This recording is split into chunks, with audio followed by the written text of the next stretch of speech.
Good evening, goeienaand, and welcome to our daily devotional reading.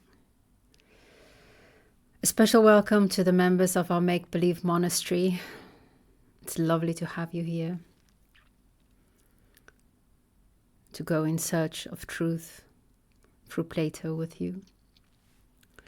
For those just dropping in, welcome. You're most welcome, indeed.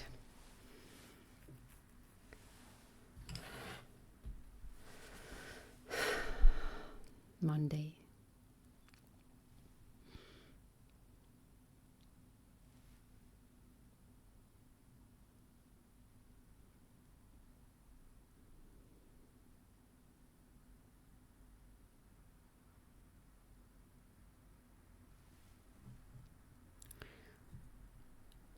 The gift of silence.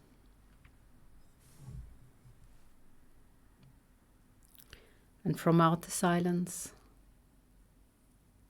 let's listen to Plato.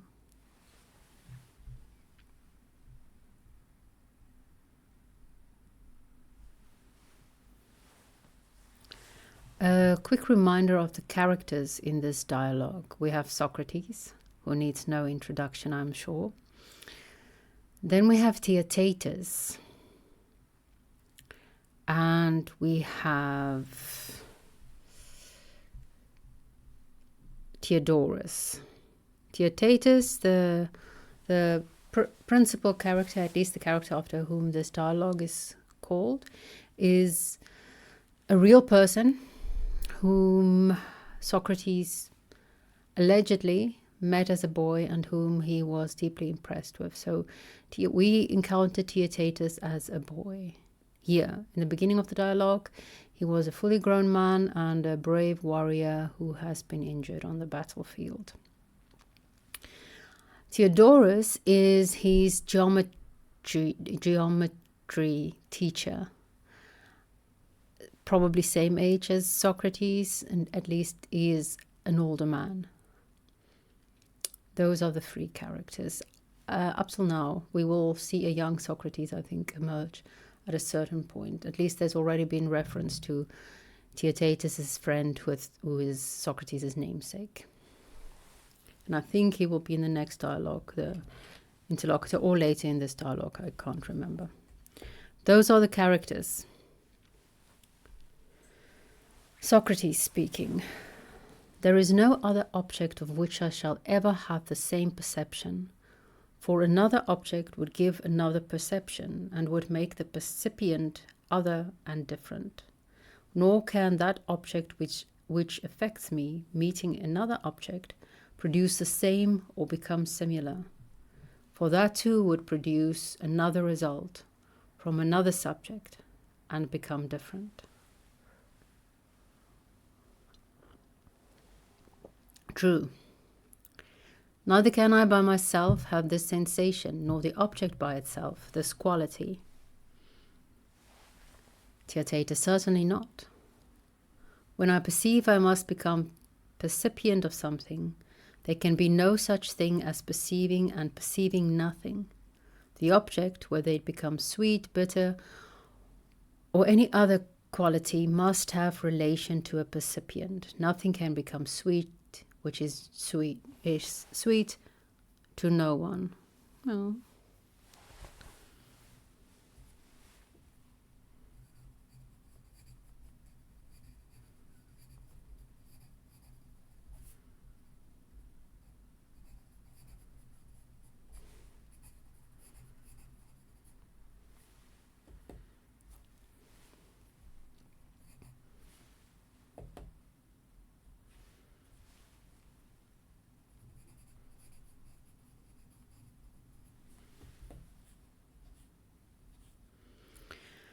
Theaetetus, certainly not.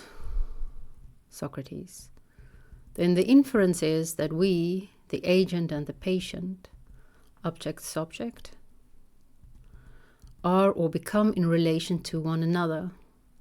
There is a law which binds us one to the other, but not to any other existence, nor each of us to himself. And therefore we can only be bound to one another, so that whether A person says that a thing is or becomes, he must say that it is or becomes to or of, or in relation to something else. But he must not say or allow anyone else to say that anything is or becomes absolutely. Such is our conclusion. Theaetetus. Very true, Socrates. Socrates. Then, if that which acts upon me has relation to me and to no other, I and no other am the percipient of it. Of course. Then my perception is true to me, being inseparable from my own being, and as Protagoras says, to myself I am judge, and what is and of what is not to me. I suppose so. How then, if I never err, and if my mind never trips in the conception of being or becoming, can I fail of knowing that which I perceive? You cannot. Then you were quite right in affirming that knowledge is only perception, and the meaning turns out to be the same, whether with Homer and Heraclitus and all the company you say that all is in motion and flux, or all is motion and flux, or with the great sage Protagoras that man is the measure of all things, or with Theaetetus that given these premises perception is knowledge. Am I not right, Theaetetus, and is not this your newborn child, of which I have delivered you? What say you? I cannot but agree, Socrates. Socrates. Then this is the child, however he may turn out, which you and I have with difficulty brought into the world. And now that he is born, we must run round the hearth with him and see whether he is worth rearing, or is only a wind egg and a sham. Is he to be reared in any case, and not exposed? Or will you bear to see him rejected, and not get into a passion if I take away your firstborn?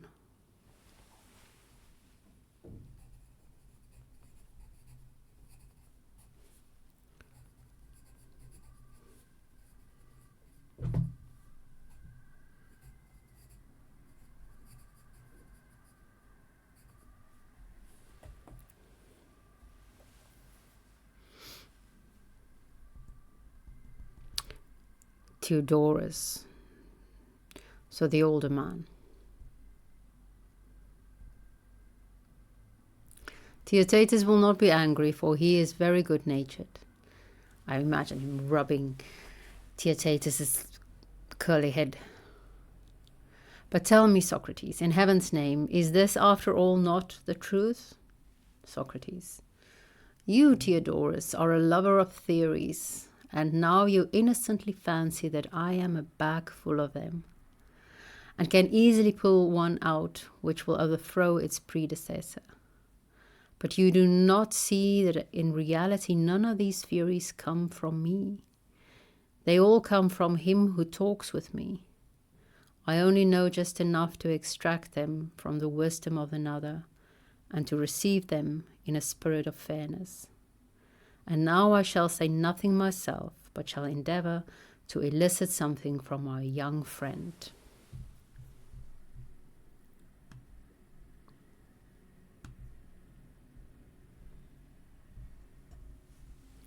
Theodorus. Do as you say, Socrates.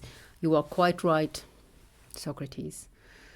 Shall I tell you, Theodorus, what amazes me in your acquaintance, Protagoras? What is it?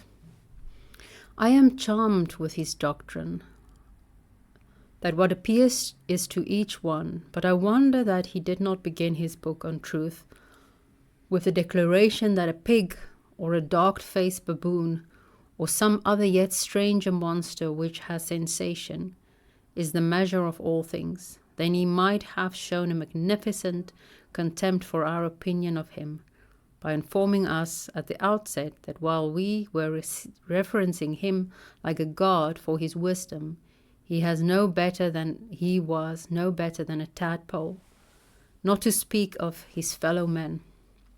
Would not this have produced an overpowering effect? For if truth is only the sensation, and no man can discern another's feelings better than he, or has any superior right to determine whether his opinion is true or false, but each, as we have several times repeated, is to himself the sole judge, and everything that he judges is true and right, why, my friend, should Protagoras be preferred to the place of wisdom and instruction, and deserve to be well paid? And we poor ignoramuses, I love the word, but I don't know how to pronounce it, have to go to him, if each one is the measure of his own wisdom. Must he not be talking ad captandum in all this? I say nothing of the ridiculous predicament in which my own midwifery and the whole art of dialectic is placed, for the attempt to supervise or refute the notions of or opinions of others would be a tedious and enormous piece of folly, if to each man his own are right. And this must be the case if Protagoras' truth is the real truth, and the philosopher is not merely amusing himself by giving oracles out of the shrine of his book.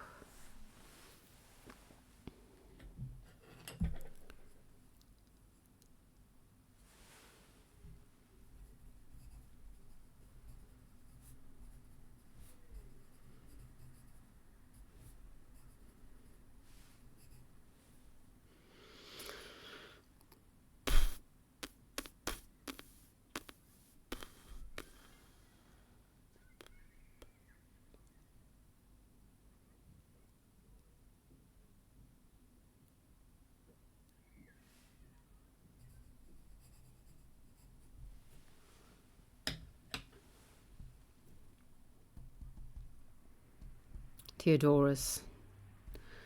He was my friend, Socrates, as you were saying, and therefore I cannot have him refuted by my lips, nor can I oppose you when I agree with you. Please then to take Theaetetus again. He seemed to answer very nicely. Socrates. If you were to go into a palestra, Theodorus, would you have a right to look at the naked wrestlers, some of them making a poor figure, if you did not strip and give them an opportunity of judging of your own person? Why not, Socrates, if they would allow me, as I think you will in consideration of my age and stiffness?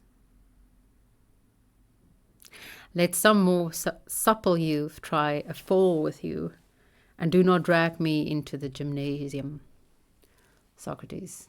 Your will is my will, Theodorus. As you wish. As the proverbial philosophers say, and therefore I will return to the sage Theaetetus. Tell me, Theaetetus,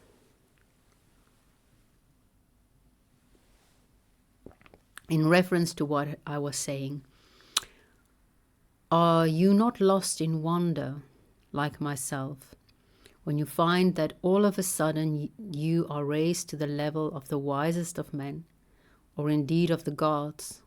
For you would assume the measure of Protagoras to apply to the gods as well as men. Theaetetus. Certainly I should, and I confess to you that I am lost in wonder. At first hearing I was quite satisfied with the doctrine, and whatever appears is to each one, but now the face of things have changed. Socrates. Why, my dear boy? You are young, and therefore your ear is quickly caught, and your mind influenced by popular arguments. Protagoras, or someone speaking on his behalf, will doubtless say in reply, good people, young and old, you meet and harangue and bring in the gods, whose existence or non-existence I banish from writing and speech. Or you talk about the reason of man being degraded to the level of the brutes, which is a telling argument with the multitude, but not one word of proof or demonstration do you offer. All is probability with you, and yet surely you and Theodorus had better reflect whether you are disposed to admit of probability and figure of speech in matters of such importance. He or any other mathematician who argued from probabilities and likelihoods in geometry would not be worth an ace.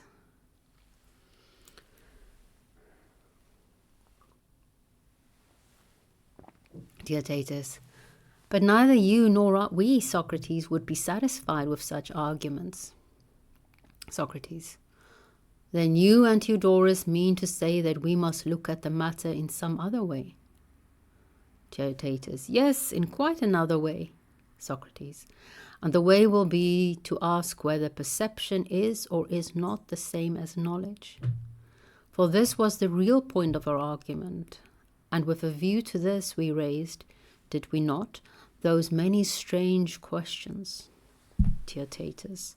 Certainly. Socrates. Shall we say that we know everything which we see and hear? For example, shall we say that, not having learned, we do not hear the language of foreigners when they speak to us? Or shall we say that we not only hear, but know what they are saying? Or again, if we see letters which we do not understand, shall we say that we do not see them? Or shall we affirm that, seeing them, we must know them? Theaetetus. We shall say, Socrates, that we know what we actually see and hear of them.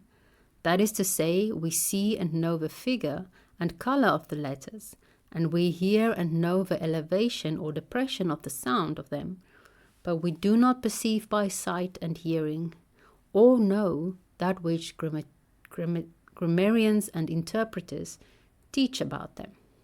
Socrates. Capital, Theaetetus. And about this there shall be no dispute, because I want you to grow. But there is another difficulty coming, which you will also have to repulse. What is it?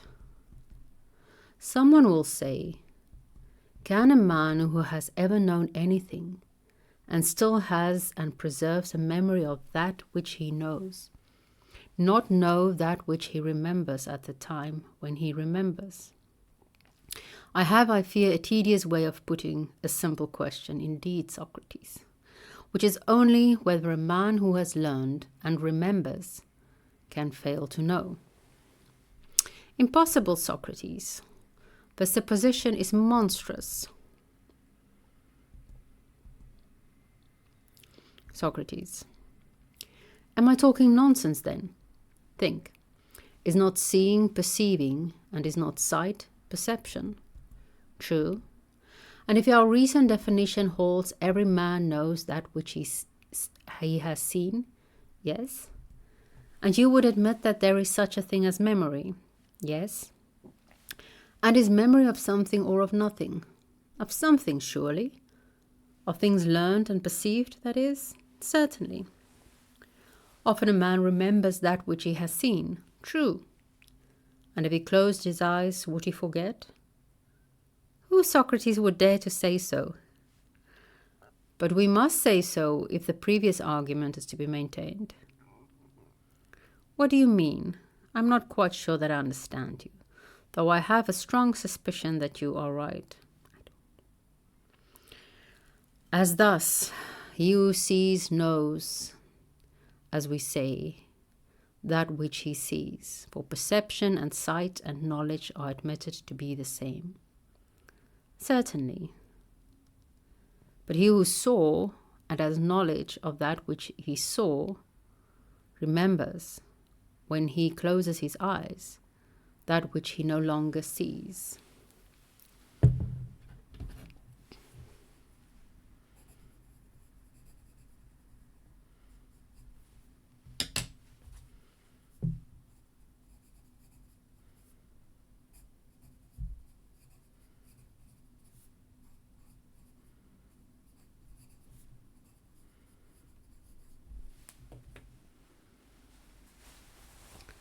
True.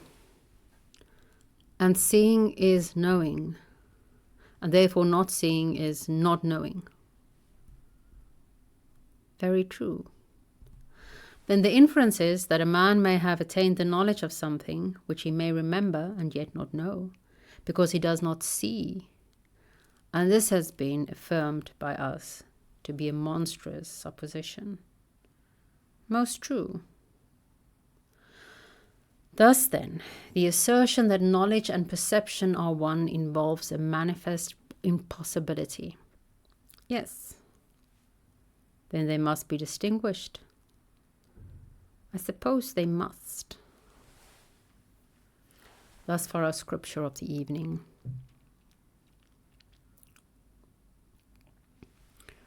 The inference that a man have attained knowledge of something which he may remember and yet not know, because he does not see, and this has been affirmed to us to be a monstrous supposition. Actually, I don't think it's a monstrous supposition. A man may have attained knowledge of something which he remembers and not consciously know, because he does not consciously see it.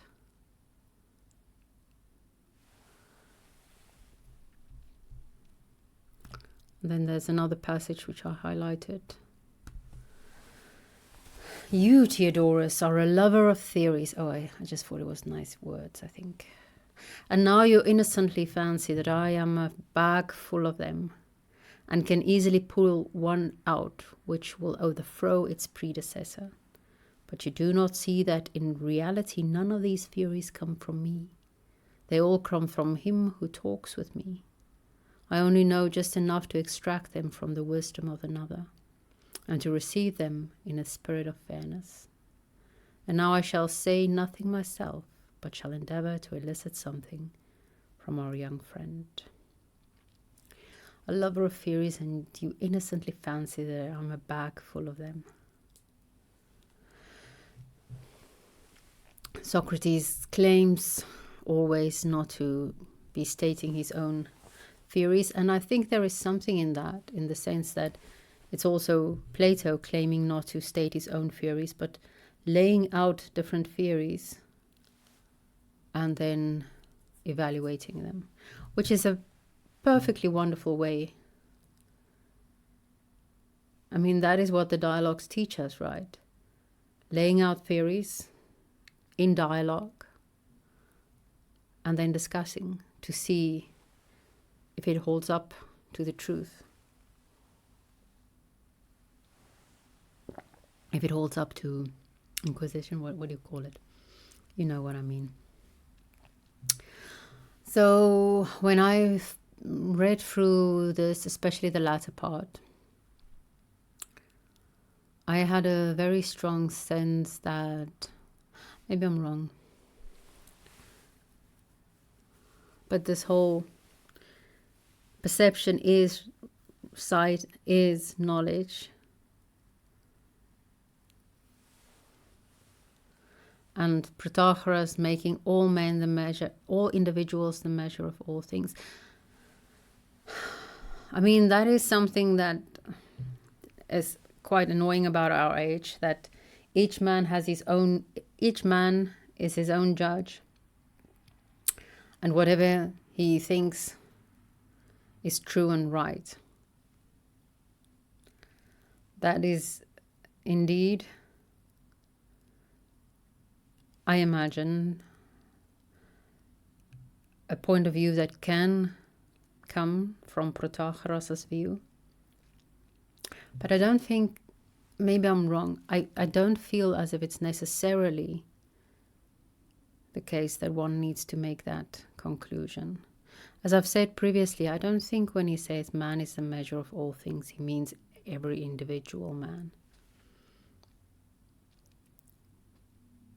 But maybe that's just me.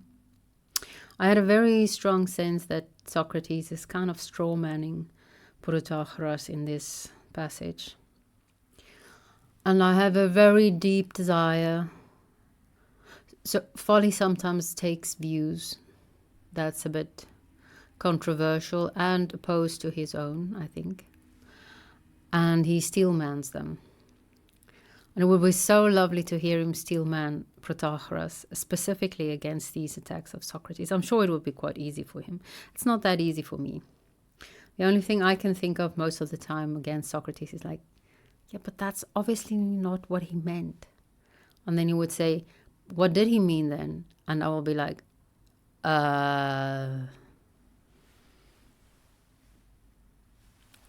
which is not a very good argument. So it would be nice to hear Folly do it.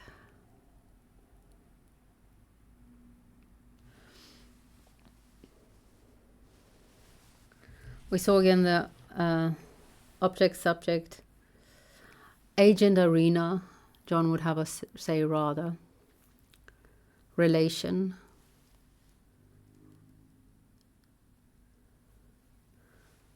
That what is in the in-between. Well, and that all of being is relational. Don't know if John would say all of being is relational, but I know it's relational. I think maybe he says all of being is relational. I don't know, it's been a while.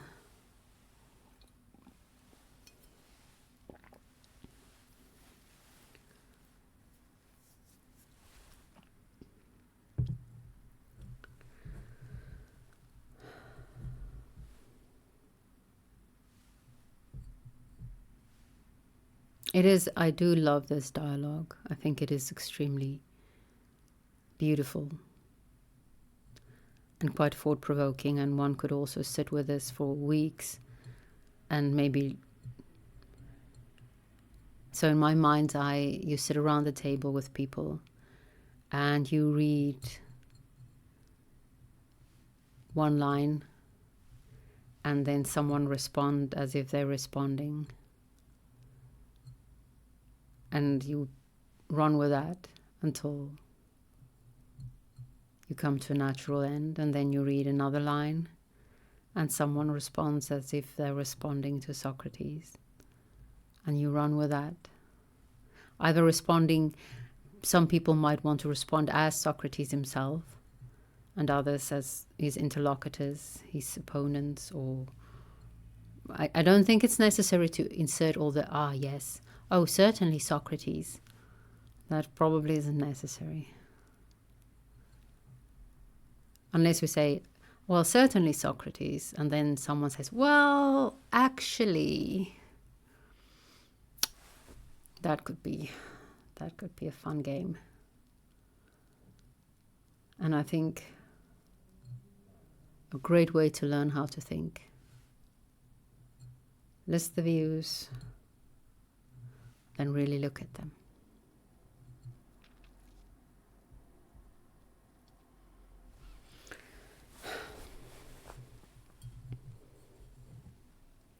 Maybe one day we'll play this game. I'm looking forward to it. Until then, may the spirit of Sophia be with you.